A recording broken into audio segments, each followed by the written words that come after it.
मध्य प्रदेश के कृषि मंत्री कमल पटेल ने पूर्व मुख्यमंत्री कमलनाथ पर निशाना साधा है। उन्होंने कहा है कि कांग्रेस के कमलनाथ और उनकी मंडली द्वारा किसानों की चिंता करना बेहद हास्यास्पद है। उन्होंने कहा कि हम पर आरोप लगाया जा रहा है कि यूरिया की प्रदेश में कालाबाजारी हो रही है। इससे ऐसा लगता है कि कमलनाथ को अपना कार्यकाल याद आ रहा है, जब किसानों को कर्ज माफी का झांसा देने के बाद किसानों के सामने खाद का संकट पैदा किया गया था।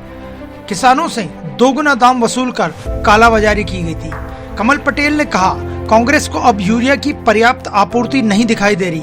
कमलनाथ भले ही आंख मूंद कर कुछ न देखे, लेकिन किसानों की आंखें तो अब खुल चुकी है और अब किसानों को कांग्रेस और भाजपा की सरकार का फर्क साफ नजर आने लगा। दोहरा सवाल खाद का, तो पिछले साल की तुलना में इस जुलाई के माह तक हमने कांग्रेस की सरकार से 30% यूरिया अधिक वितरित कर दिया है, 50% डीएपी अधिक वितरित कर दिया है।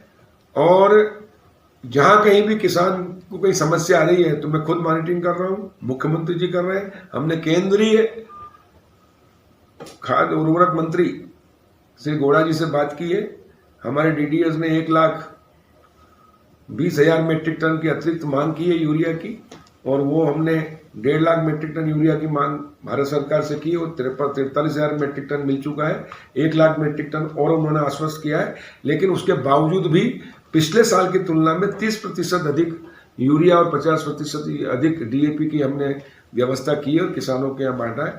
जहाँ कहीं शिकायत आ रही है कालाबाजारी की, तो हमने उन पर तत्काल कार्रवाई करने का निर्णय लिया है। 46 हमने प्रकरण बनाए, 12 से अधिक लोगों पे एफआईआर की है और उनके खिलाफ सख्त कार्रवाई करेंगे। मैंने तो यहाँ तक कहा कि किसानों के साथ धोखाधड़ी करने वालों के खिलाफ सख्त कार्रवाई की जाएगी, रासुका की भी कार्रवाई की जाएगी, क्योंकि किसान सिर्फ अपने लिए अनाज पैदा नहीं करता, अपने परिवार के लिए नहीं करता, बल्कि देश के लिए करता है।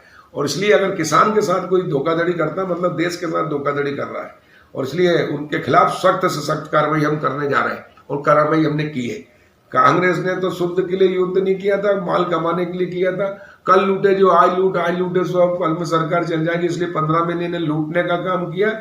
और अब लूटने वाले लोग, हम उनको घड़ियाली आंसू बहा रहे हैं, खून के आंसू की बात कर रहे हैं। तो खून के आंसू तो कांग्रेसियों को निकल रहे हैं, कमलनाथ जी, और इनको समझ नहीं बैठ रही हाई कुर्सी हाई सत्ता कहाँ चली गई।